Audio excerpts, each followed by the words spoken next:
over the years, you're always updating. I mean, I don't look at it as changing as much as updating and informing myself. If you thought of it as changing, I think you'd find resistance within your own consciousness or your own identity. And identity plays such a strong role. The need to be consistent with what you believe. And that's why the political system is so messed up. Somebody can actually grow and they're seen as inconsistent. Yeah, it's a mess. It makes the political system not grow. It makes the system locked in place. So I don't think there's anything that comes to mind just real directly, but I think there's a constant upgrading. And sometimes it's those 2 millimeter upgrades that provide the biggest impact.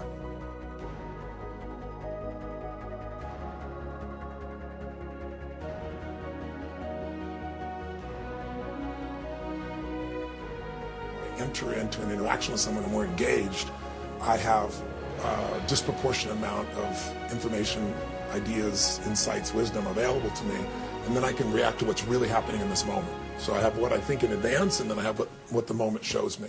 And I think the blend of that is really valuable, because in the moment, people can show up in all kinds of ways. Right. Somebody can show up, the meanest person on earth can be kind in the moment. Yeah. The kindest person can be very mean in the moment. Right. So I like to grab both those. And then what I want to do when I meet them is I want to try and understand what is it that they really need, not only what they want. Right. Because what you want, I'm sure you've experienced this, I have in my life gotten what you want, and then you're like, is that what it is? It's like, what the hell? Because what really makes us fulfilled as human beings is what we need, and there's only so many needs. So I dig under what the needs are. I look at what's their model of the world, how do they approach meeting those needs, and every model has limitations and challenges, mine, yours, anybody's. And so that tells me before I even meet them where the real challenge is, and then I listen for what the surface challenge is. And my goal is solve the surface challenge, but also give them more than they bargained for, solve the deeper challenge. And ultimately, my goal is that they have a greater quality of life. And most of the people I work with have an extraordinary quality of life. They may not realize it, they may have forgotten it, and they lost track of it. Unless I'm dealing with somebody, which I also deal with, who's coming back from Afghanistan with PTSD, and they got light sensitivity, and they can't sleep at night. They wake up in cold sweats, and they're shaking while they're talking to me. That's a different game. Boom. That's something that's got to be dealt with in a different way. But when you're talking about peak performers, their challenges are usually they're hungry for more. Right? That's the nature of probably people listening to this. If they're going to listen to Tim Ferriss, they're going to listen for more. It's like, give me something beyond what everybody else is talking about, and then you're always seeking to try and find that by not limiting it to yourself, same as myself. Let's go find whoever's best in these areas, and let's pull it together, and let's find the organizing principles that codify this. So I'm looking to figure out, what is that more that they want, or what is it that's stopping them? And then I go into the experience and just absorb what's there. And the combination of the two is how I'm able usually to get pretty extraordinary results. But without the prep, what most people know about me is the level of prep I do. Right. Like I can get up and with my pinky do 6 days in a row without a note or anything of that nature at this stage. That's not intelligence, that's experience. That's the 40,000 hours, not 10,000 hours, over the years. But I still prep because what I do is I activate in my nervous system that knowledge base of what I want to be able to serve somebody with.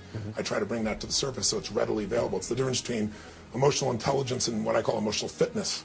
Emotional intelligence is the capability to deliver something. Fitness is the readiness to be able to make that happen. So I'm more interested in being emotionally fit or being emotionally fit for that person in the moment.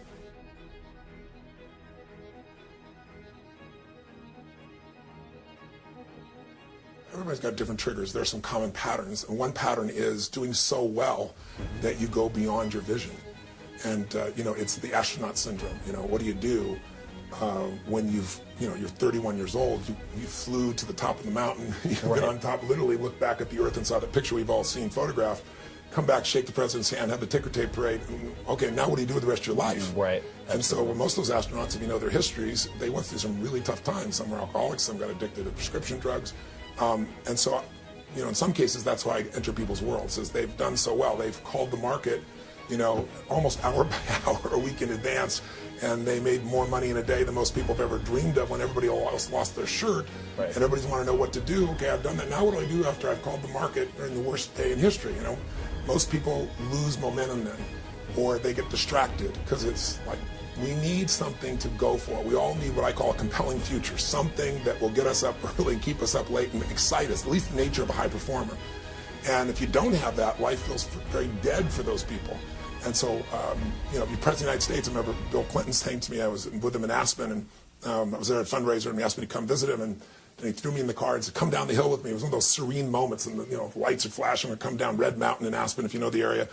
And he's sitting across from me, and it's right after the blue dress incident had come out. And he says, Tony, you know, it's just like, I'm still so young. He said, you know, what am I going to do when I leave? You know, I'm not, you know, what am I going to do in my 50s? That's just the wildest thing. I said, if I were you, I'd get the hell out quick, because he's talking about, you know, I'd run a third time if I could. And I was teasing him about it.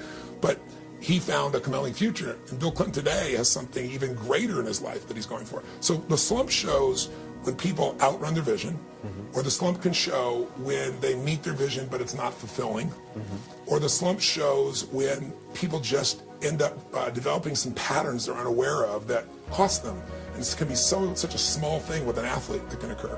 And sometimes it shows, like a Tiger Woods, when something happens in their emotional life, and while they try to say, I'm an athlete here and I'm a human being over there, they don't separate. And so what I got to do in those situations, regardless of what triggered it, is I've got to come in and get them to re-anchor in their nervous system what made them so effective. And you understand myelin, the idea that the more you do something, the more you wire yourself. It's like the myelin, the white portion of the brain. It's almost like using, if I do something over and over again, I literally wire myself with this myelin. It's like having high-speed, you know, cable in there, or whatever the appropriate, I don't know what it is anymore, what high-speed really is these days, the proper term, but versus, you know, having dial-up. If you do something over and over again, you can process so much more rapidly. So I will find where is that myelin in that person? What specific pattern will hook them back up again to that part of their brain where it's effortless, to that part of the brain where they instate and they don't even think.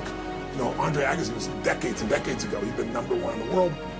And all of a sudden he dropped, I don't know, was number 19 or something at that stage. It's like 90, 91, 92, whatever it was. And nothing worked. And nothing worked because he kept working on his swing, and he kept working on his wrist. And he was really upset with his father, who was his coach. There was all these dynamics going nobody wants to talk about. He was actually to the point that he shared later on that he was thinking about quitting, you know, playing the game. This is really early in his career. And, you know, he's gotten injured. And Andre was very frustrated. And Brooke Shields brought him to me. They were just dating at that time. And he said, I don't need positive thinking. He said, you know what? You know, Tony's not positive thinking. He's going to show you these strategies. So he comes to me. I sit down with him. And I said, Andre, he's telling me about how he's doing this. I said, think of a time you hit the tennis ball perfectly. I said, don't think about it. Go to it. I got him in state. Got him kind of in that place where the myelin's being fired off. And then I said to him, okay, you feel that? You feel that? Yeah. I said, were you thinking about your wrist? He says, no. I said, then how the hell would you think you would ever get back to that peak form of focusing on your wrist? Right? So I've got to get them back into the pattern that made it work. And then oftentimes I've got to help them resolve some other issue that's distracting them, that is something else in their life that's pulling them apart from peak performance.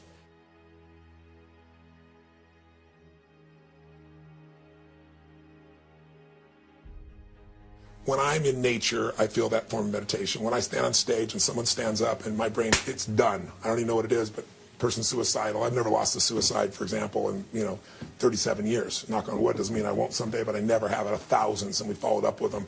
So it's like there's something that comes through me, and it's quite meditative. It's like I experience it as a witness, you know, afterwards. It's one of the most beautiful gifts in my life. So I know that meditation. But for me, what priming is, if you want to have a prime life, you got to be in a prime state. And you know, weeds grow automatically. I don't give a damn what it is. And my teacher, Jim Rohn, used to say that. And so what I do is I get up and I do a very simple process. I do an explosive change in my physiology. I've done the water already, right? Cold, hot. And then I do it with breath. Because as I know you know, all forms of Eastern meditation all understand that the mind is the kite and breath is the string. So if I want to move that kite, I move the breath. So I have a specific pattern of breathing that I do. I do 30 of these breaths, and I do them at 3 sets of 30. And that creates a profound physiological difference in my body.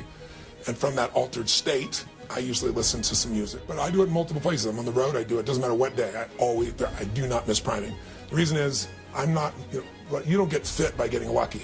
Right. You don't get fit by working out for a weekend. You know, you live your life that way. Fitness is because it becomes just part of who you are.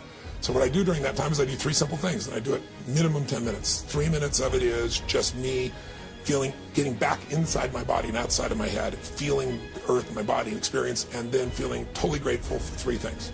And I make sure one of them is something very, very simple, the wind on my face, you know, the reflection of the clouds that I just saw there. But I don't just think gratitude, it's like I let gratitude fill my soul. Because when you're grateful, as we all know, there's no anger. It's possibly angry and grateful simultaneously. When you're grateful, there is no fear. You can't be fearful and grateful simultaneously. So I think it is one of the most important power emotions of life, and also to me, there's nothing worse than an angry rich man or woman, because they develop a life that's based on expectation instead of appreciation. Agreed. And I tell people, you want to change your life, fast thing, trade your expectation for appreciation, and you have a whole new life. So every day I anchor that in, and I do it very deeply and emotionally. Then the second 3 minutes I do is a total focus on feeling presence of God, if you will, however you want to language that for yourself. But this inner presence coming in and feeling that heals everything in my body, my mind, my emotions, my relationships, and my finances. I see it as solving anything that needs to be solved. I experience the strengthening of my gratitude, of my joy, of my strength, of my conviction, of my passion, and I just let those things happen spontaneously. And then I focus on celebration and then service, because my whole life is about service. That's what makes me feel alive. So I flood myself with that, with a breathing pattern that I take that does the opposite. It takes the breath down through my body and back up again. And then the last 3 minutes are me focusing on 3 things I'm going to make happen, my 3 to thrive. And I have some big things that I'll do, and sometimes I'll do things that are smaller, but I see them, feel them, experience them. So it's a really simplistic process, 10 minutes, but I come out of it in my power. It doesn't matter if I had 2 hours sleep, I'm now ready. It doesn't, and I do this even when I have no sleep. That's how committed I am. And as I say, I've always said, there's no excuse not to do 10 minutes. Right. If you don't have 10 minutes, you don't have a life. Right? And that's how I got myself to do it. And now that I've done it, 20 to 30 minutes is almost always what it is, because it actually feels extraordinary. I look at it as it's priming courage, love, joy. It's priming gratitude. It's priming strength. It's priming accomplishment. It's priming, when I'm doing my gratitude piece, I'm doing the circle of who's closest to me and, circling that out to everybody I love and sending that energy and healing out to them as well. So to me, that's, if you want prime time life, you got to prime daily.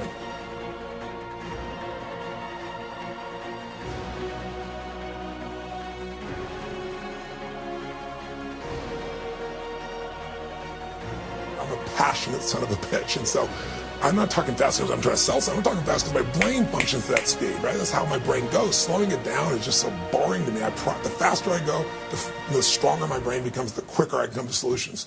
So, when I'm most excited and want to serve people, it speeds up. So that helps when you've got a room of people where you can move and modulate that energy.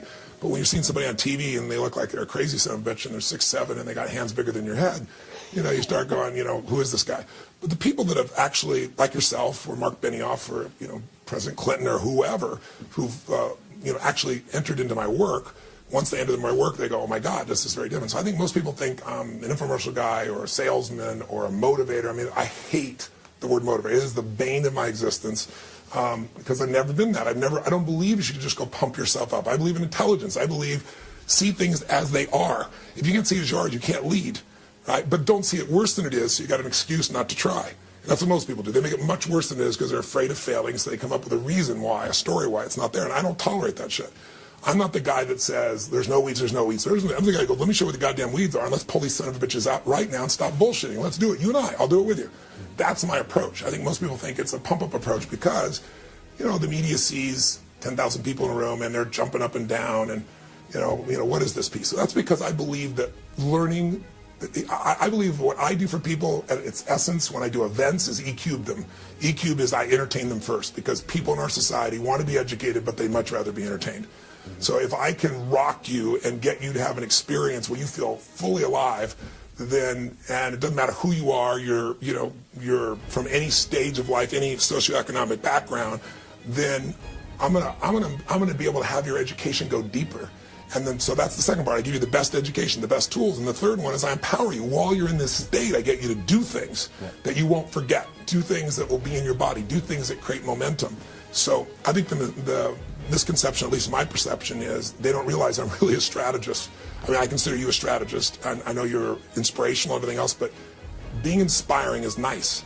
It's like motivation is nothing wrong with it. It's like a warm bath. You should take one or you stink. But that's not enough. And that's never been what I've been about. But most people in our society are interesting. That it's like if you're looking to improve yourself, people in our world think that's natural. The average person's like, what's wrong with you? I remember I took a company public when I was 39 years old. Had a really wonderful hit, $400 million, and it was really extraordinary. And the man who ran my company had been the former CEO of CBS. Brilliant guy, Peter. And Peter at one point, while we're in the midst of this company, he said, I want to go to Harvard and I want to take this extension course. You know, very wealthy guy, been head of the largest networks in the world, and now heading up my company. And I remember 3 or 4 people were like, well, what's the matter? Why is he doing that? Has he lost his edge? I mean, it's like, versus life is growth, baby. If you don't keep growing, you're going to die. I didn't, you know, but most people are afraid of the unknown. They're afraid of, I'm not looking good. I'm afraid to fail. And so that creates a challenge. But so I think the answer to your question is they don't know that I'm a strategist. They don't know how much I really care. They have no clue the depth of what I teach or the diversity of what I teach. Subject, your body, your mind, your emotions, relationships, your finances. They don't know the real impact, or they don't know who I really work with. The reason I'm still here is the more people you touch, the more you reach. I don't have to do that. The people that have been through my events are the greatest people to balance that out. And social media, it's been really wonderful because people say, well, this is what this guy is, and 12 other people go, you've never had experience. Let me tell you what this really is about. And that's really been a wonderful an enhancement to my ability to reach people with social media.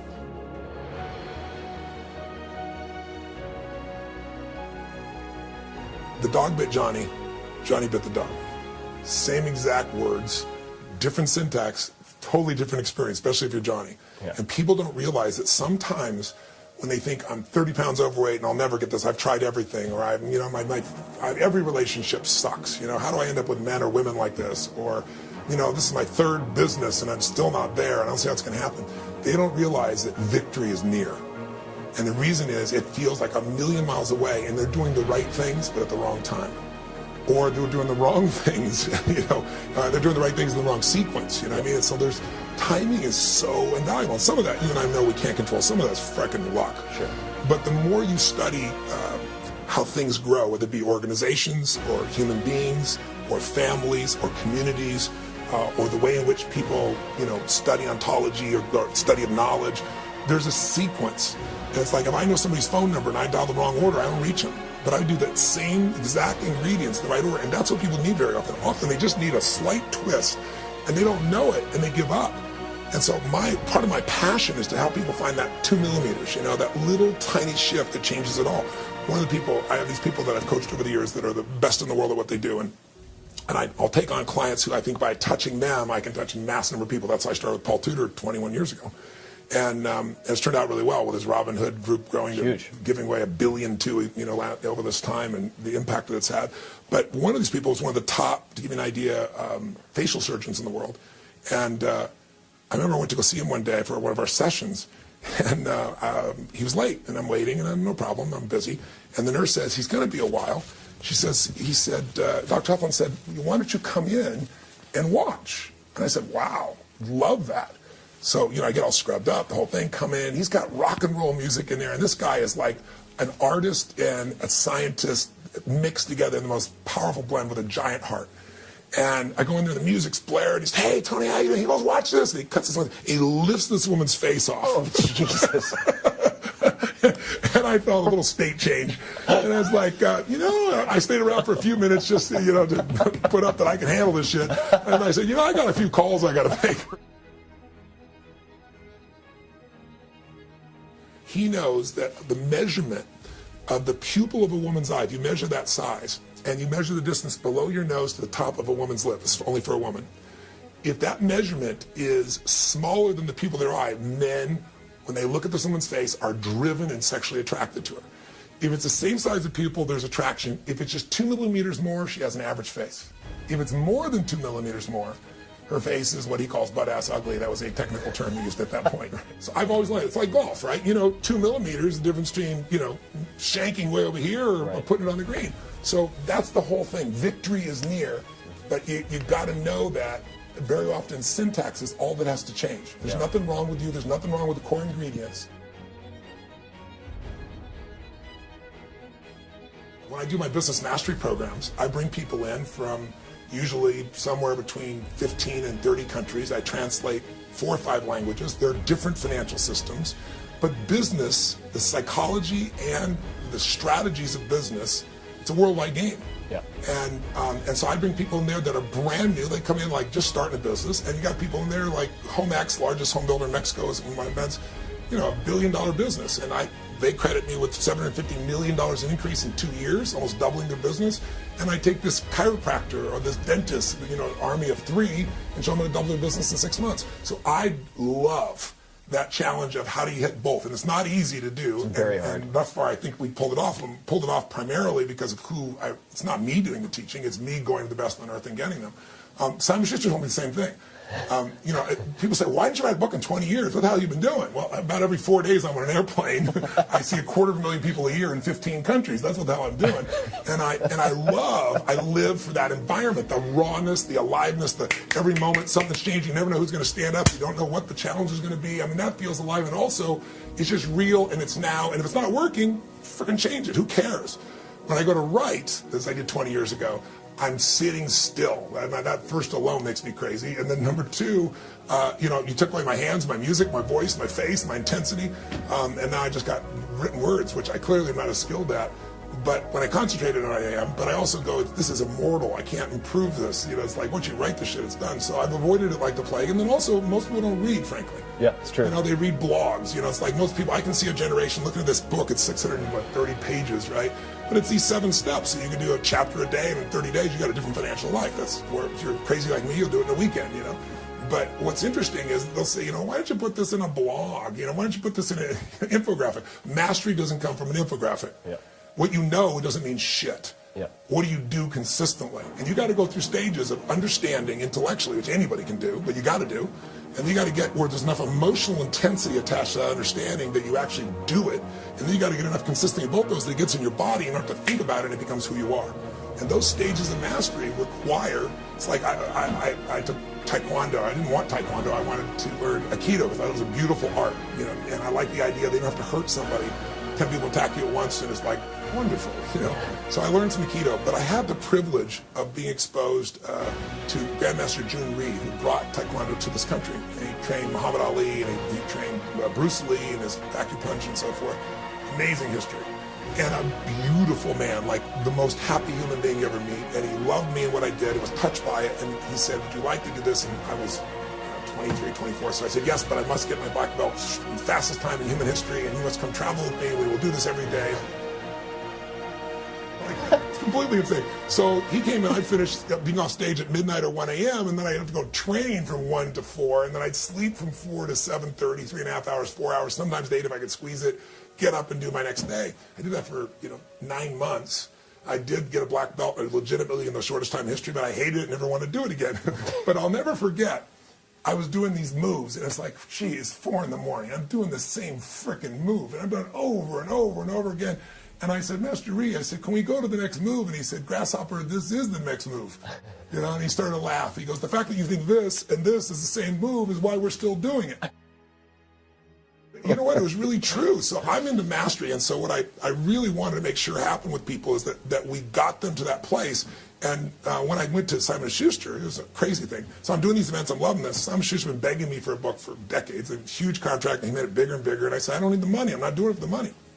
So they finally came back, and what triggered me is I saw this documentary called Inside Job. Yeah. Did you see it? Great. Yeah, Matt Damon did the audio on it, and it won all kinds of awards. But what's happened, if you didn't see it, I really recommend you see it, but I do want to prepare you. At the end, you're either extremely pissed off or you're really depressed, depending upon your personality. And I was pissed off because they show how a small number of people basically put the entire economic world at risk.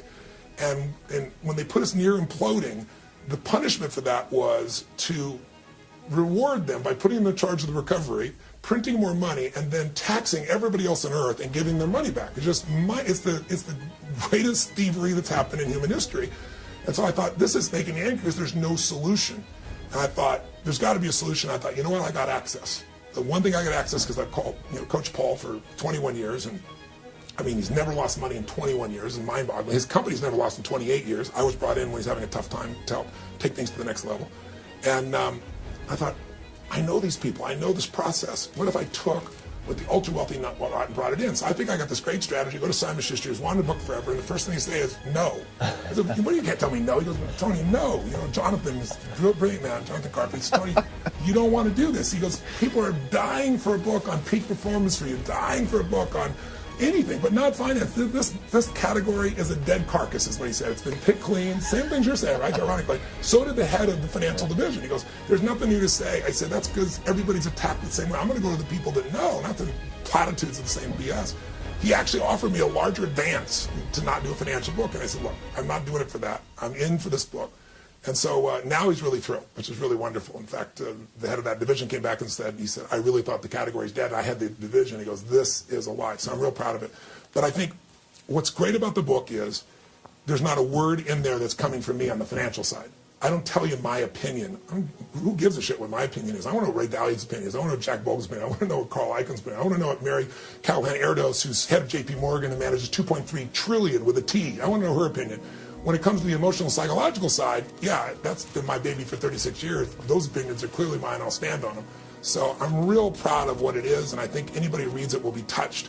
And I wrote it to empower readers of all types, but I also wrote it because I was thinking about a vehicle for righting another wrong, in my opinion. I think the system is clearly, guys, if you read Flyboys or you talk to Michael Lewis or anybody like him, they'll describe to you how high-frequency trading today is so extreme. We've all heard about it, but it's just so extreme. It takes 500 milliseconds for you to click on your E-Trade and say, I want to buy the stock of Apple.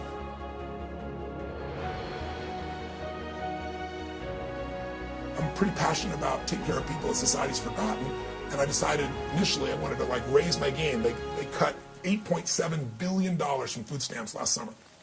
Most people don't even notice it. It's the equivalent of every family who's being supported going without food for 1 week out of the month for 12 straight months.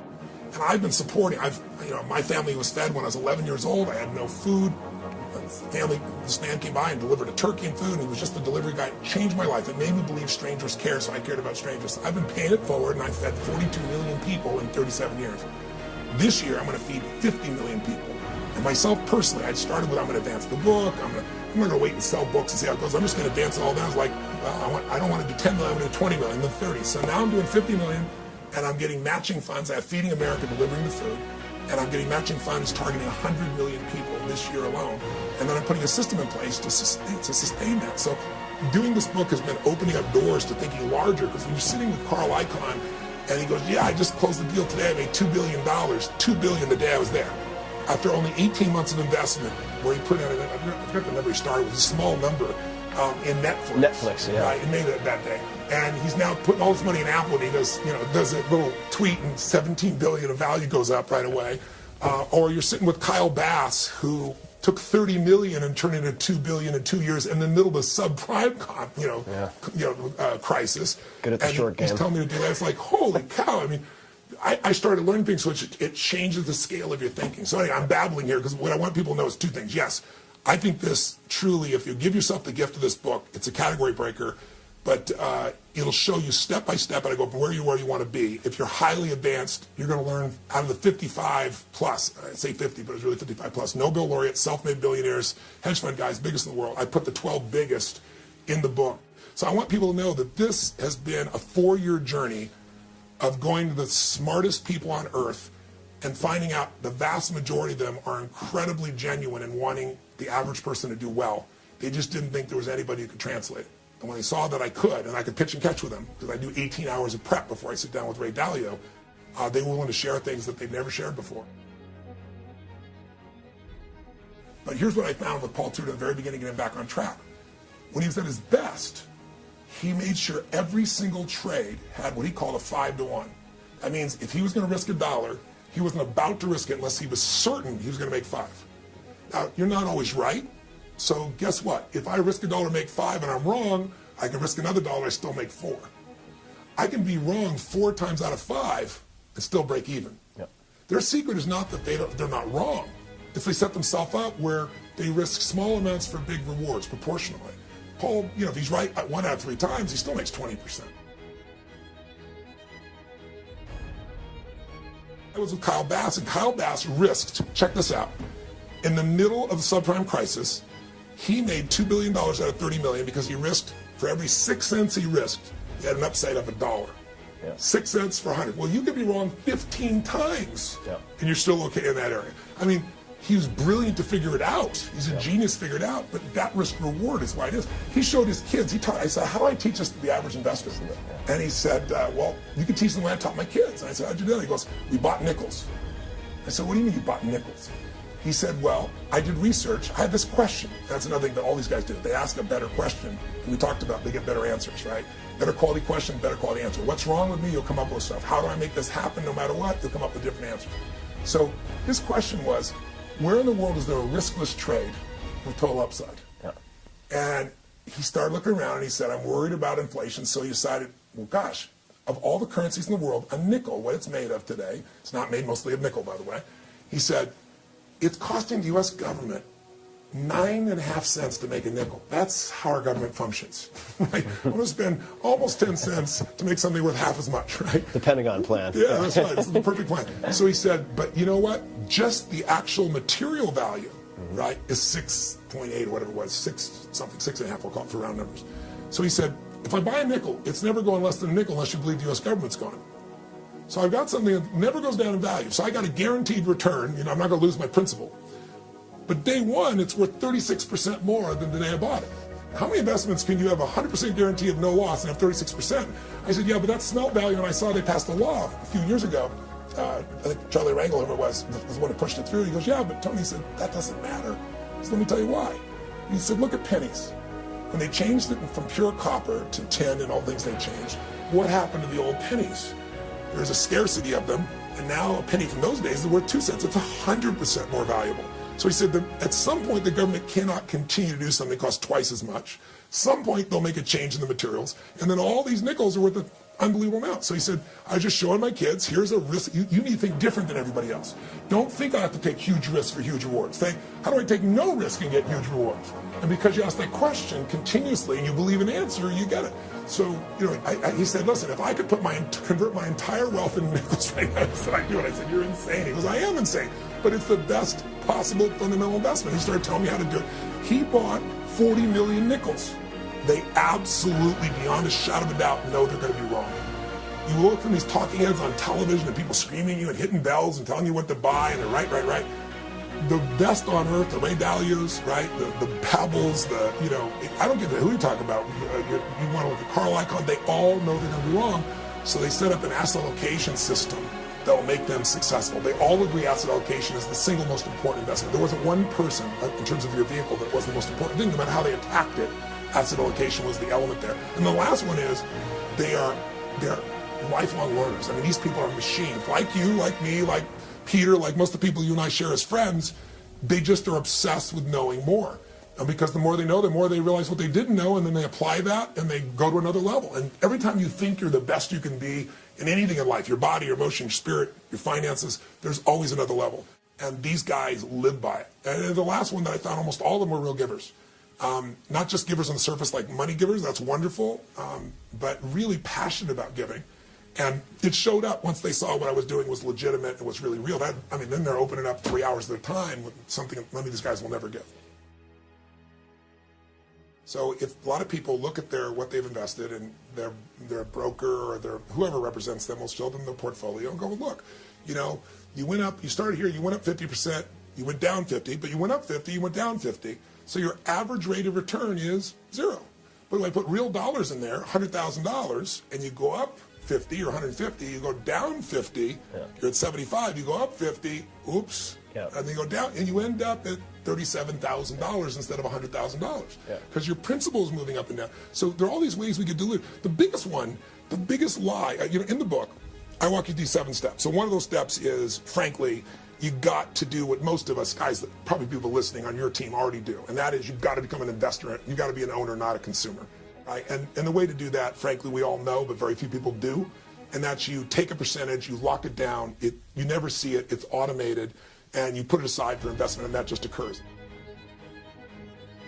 Second piece that I got through that I brought this up for is you gotta know, it's great to get in the game, but oh my God, don't get in the game till you understand the rules, till you're an insider.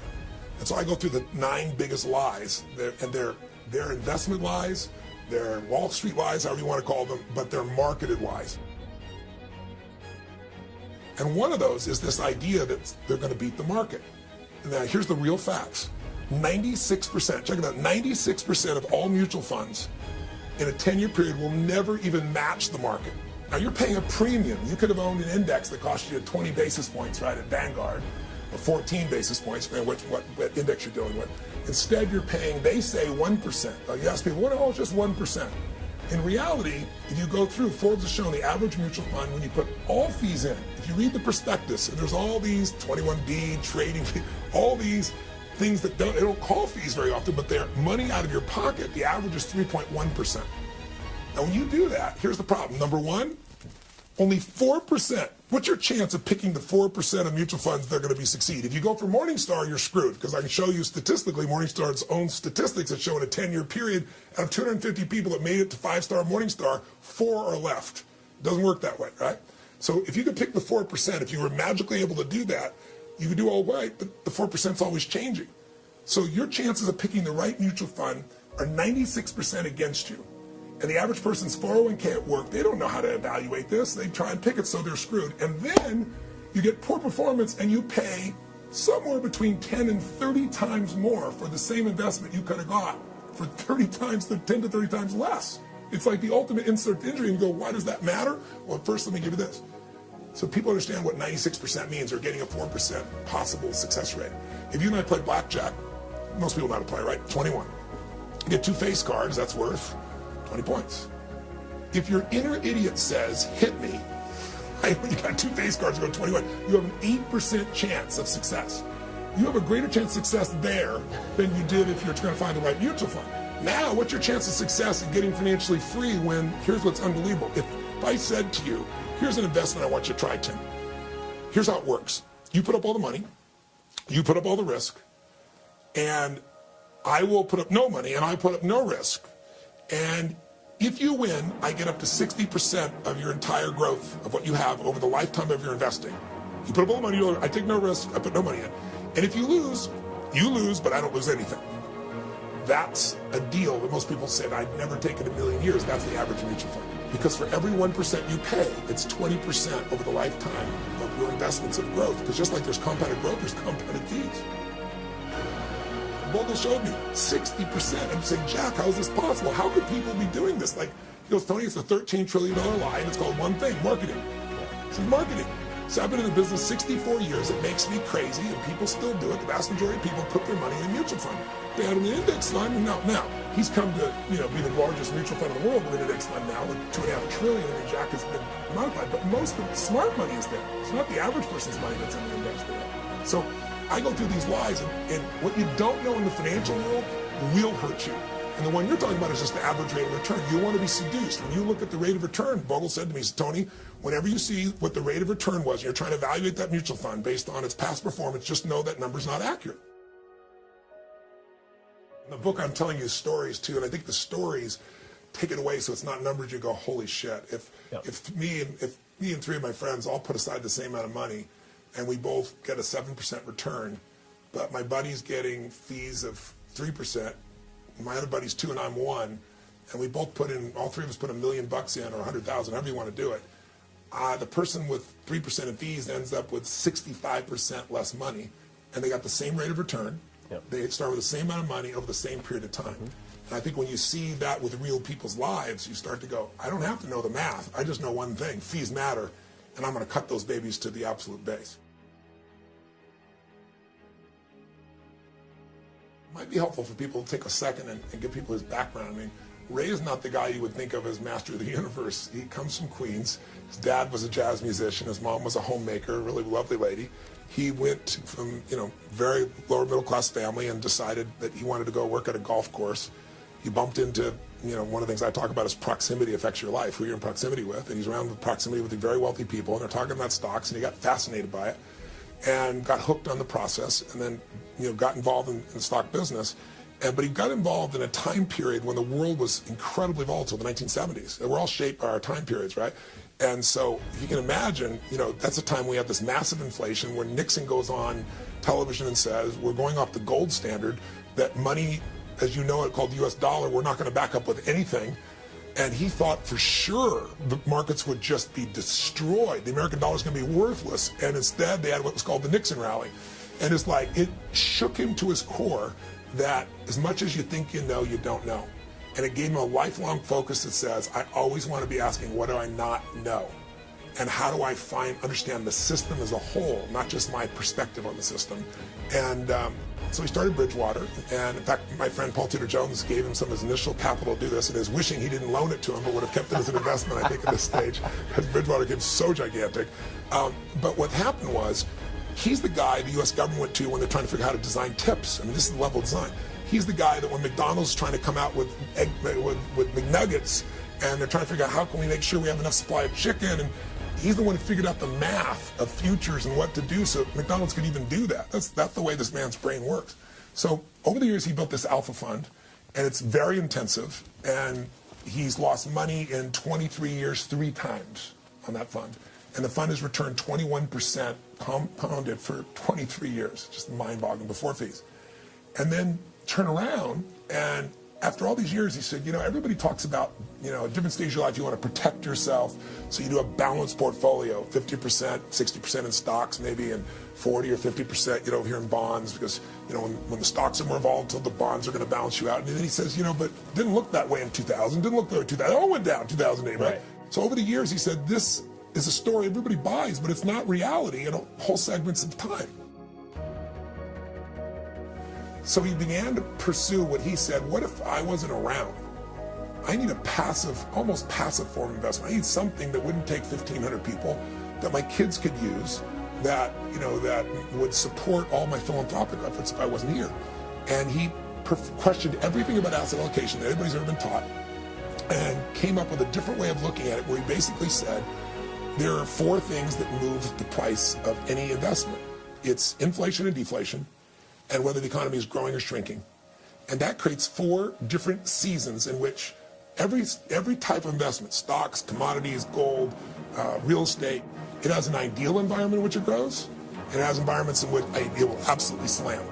And so he figured out what's the right combination of these things so that I can reduce the risk to the lowest level of loss possible, which, Warren Buffett's rules, everybody talks about the rule, right? It isn't Warren Buffett's rule, it actually comes from his teacher, which was, rule number 1 to investing, don't lose money. Rule number 2, see rule number 1, right? So how do I make that happen? But also maximize the amount of upside, as much upside as possible. He called it his all-weather fund because it works in all weather. And he did all his own investing in for 10 years, and he back-tested it all the way to 1925. And said, oh my God, I have discovered something unbelievable. So the only people who got to use this is he, and then finally his clients, the $5 billion net worth, the governments, the pension funds. So I've read about it. Ray does very few interviews, as I'm sure you know. You go online, you won't find a whole lot, in front of the Congress, maybe at Davos every now and then. He kind of avoids any publicity and so forth. And I did all my homework on him. Paul Tudor's one of his dearest friends, arranged to go see him, studied it all out, and I was prepared. And then I go into this meeting, and I started asking him. I asked him the question I ask everybody, which was, if you couldn't pass on any of your money to your children, none, all you could pass on was a set of principles, an investment strategy, and a portfolio, what would it be for your kids? They don't have your skill. Everybody gave me a different answer. But his answer was, well, it would be my all-weather approach. I said, so explain to me how it works. He explained it. At the end of it, just like me telling it to you right now real fast, people are probably going, I don't have a clue what he just said. It seems logical. But the one thing he said is, Tony, is when people think they got a balanced portfolio, stocks are 3 times more volatile than bonds. So when you're 50-50, you're really 90-10. Yep. You really are massively at risk. And that's why when the markets go down, you get eaten alive. So he has this portfolio and he describes principles. I said, you know what, Ray? I said, this is spectacular. I understand it. But I said, the only way you really get the result from this is if you know the exact percentages. It's like if you got somebody's recipe and you put in a gallon when they put in a teaspoon of a particular ingredient, you're messed up. So I said, I need the secret sauce. Yeah. And he looks at me and laughs. He goes, Tony, that's my business. And that's when he gave me the whole $5 billion net worth and, got to have $100 million. I said, yeah, Ray, but you just got done telling me you haven't taken anybody's money for 10 years. You're not going to take anybody's money. He goes, yeah, but, it's really complex. And I said, I know it is, but give me a simple version. And he said, no, it's always changing. I said, give me a version with no leverage that the average person can do. You just got done telling me they go into their broker, go into their wealth manager, and, going to their mutual fund's not going to work. So help a little guy out. I know you care. And I started teasing him. I said, come on, give me the juice. He started laughing. He goes, well, he said, I could give you something. It wouldn't be perfect. I said, I don't want perfect. Your worst design will be the best design anybody else will ever come up with, right? So I got him going. He said, well, And he lays out this simple strategy. And I was vibrating. I mean, I was like vibrating. It was just, I knew what his generosity level was. It was unbelievable. He's never revealed it to anyone in history. And I ran as fast as I could. I got in the helicopter, flew back, went to the guys at Hightower, and went to the guys at two of the firms, and I said, I want you to run these numbers. Show me the modern period. Show me the last 30 years. What really happened with this formula every single year for 30 years, and what's the overall for the 30 years? Because that's, I look at 30 years, 1984, that's when we finally had cell phones even, right? That's when the world started to shift. Show me 40 years and show me 75 years. Take me back right before the Depression even, right? And the guy texted me, and I'm in the middle of the night, and he never texts me, and he says, have you seen the numbers? And Ray was right. 85 to 86% of the time, every time period we look at, between 85 and 86, 30 years, 40 years, 75 years. What that means, and by the way, that's being liberal because the 15% where he lost money, the most he ever lost is 3.95% in 75 years. And that was 2008 when the market was from peak to trough was down 51%. The average loss, including that, was 1.9%. And that when you lost, the most you lost was 1.9%. How much would you bet? How long would you continue to gamble? I mean, it's hard to figure it out. So, I mean, I mismatched. I took it to some very large institutions, and they're like, I've never seen anything like this. So a couple of people said to me, don't put this in the book. This is a business, man. This is a business. This will give you the lowest level of volatility, the highest level of return. It averages just under 10% return with that little volatility. It's mind-boggling. So I said, you know what, that's not the spirit it was shared in. I said, we can do this for people if they want to do it. We give that option, but I'm putting the book so anybody can do it, and it's in the book right then and there. And, it's not the only one. There's strategies for everybody, but it's one of the more exciting ones that you'll see. There's a sequence, the dog that joined up the dog. And if you will go through the sequence, it's going to be more. If you know that portfolio, but you don't know truthfully what your risk tolerance is, you don't know truly what your personal goals are, you don't know what you need to avoid on the fee structure and the tax structures, then that return won't be very great for you. Yeah. And more importantly, you won't go through the psychology that'll make you actually follow through for a while. What you really want to do is take yourself through the process so that when you get to that point, you can decide, do I want that value to be 20% of what I do, 5%, 10%, none, 50? Because there are many different strategies in the book. Ray Dalio actually said something in there that stuck with me brutally. He said, I don't care what it is that you think you're great at investing in or you like. Most people invest in what they like, real estate or stocks or bonds, or what they think they're good at or what they've been raised with. He said, whatever asset class you invest in, I promise you in your lifetime it will drop no less than 50 and more likely 70% at some point. And he said, that is why you absolutely must diversify.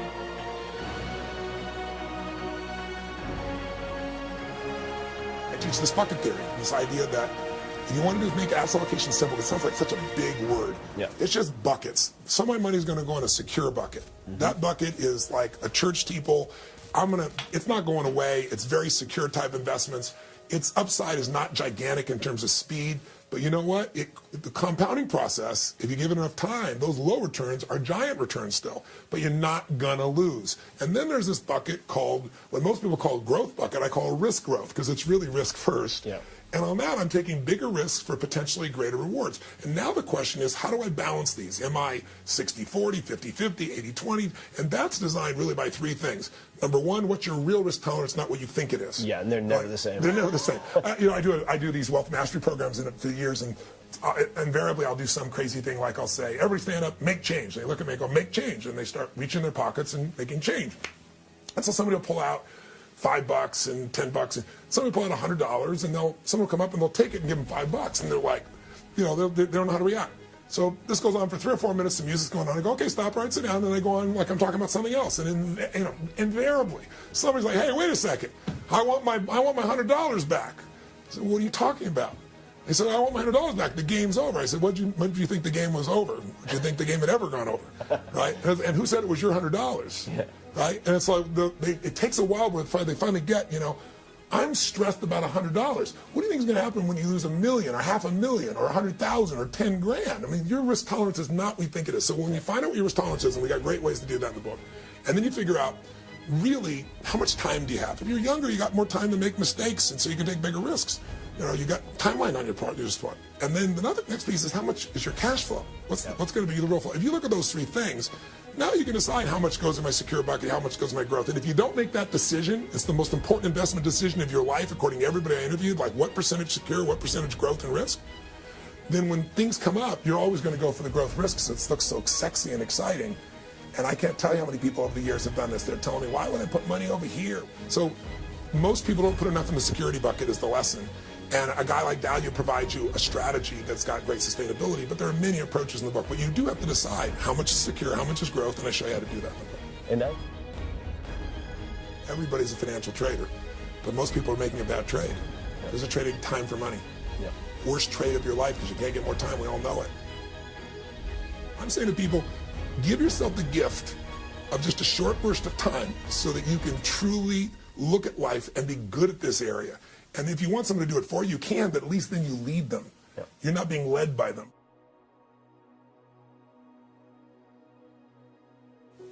I like Richard Branson. I don't know why that's the first thing popped in my head when you said that, only because I think he lives so passionately. He lives life on his terms. There's no bullshit with him. He's having a good time. He's close to his family. Lives on an island like I do.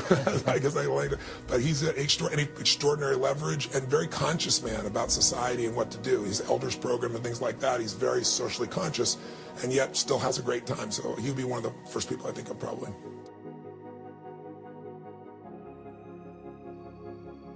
Over the years, you're always updating. I mean, I don't look at it as changing as much as updating and informing myself.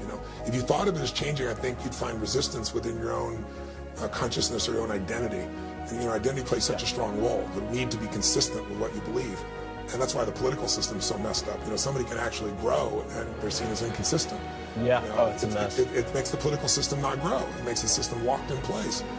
So I don't think there's anything that comes to mind just real directly, but I think there's a constant upgrading. And sometimes it's those 2 millimeter upgrades that provide the biggest impact.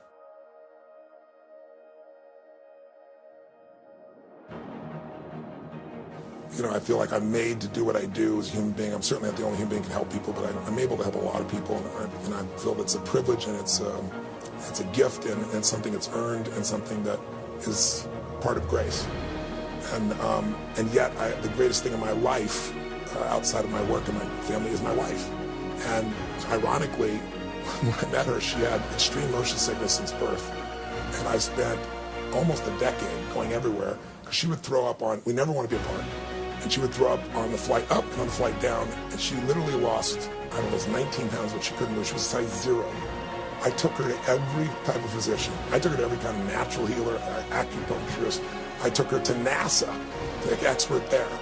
Nobody's able to help her. I took her to the guy who works with the Top Gun pilots, because if they lose their vestibular system, they're dead. So I had this system, and he was the only one who could help her, like maybe 10% of the time not throw up. But the process she did, this tightening in her body, created a constriction of the lymph fluid, and she developed a tumor. Oh. And so the darkest days are, what I think I'm made here to do and is hurting the person I love most, or I've got to be apart.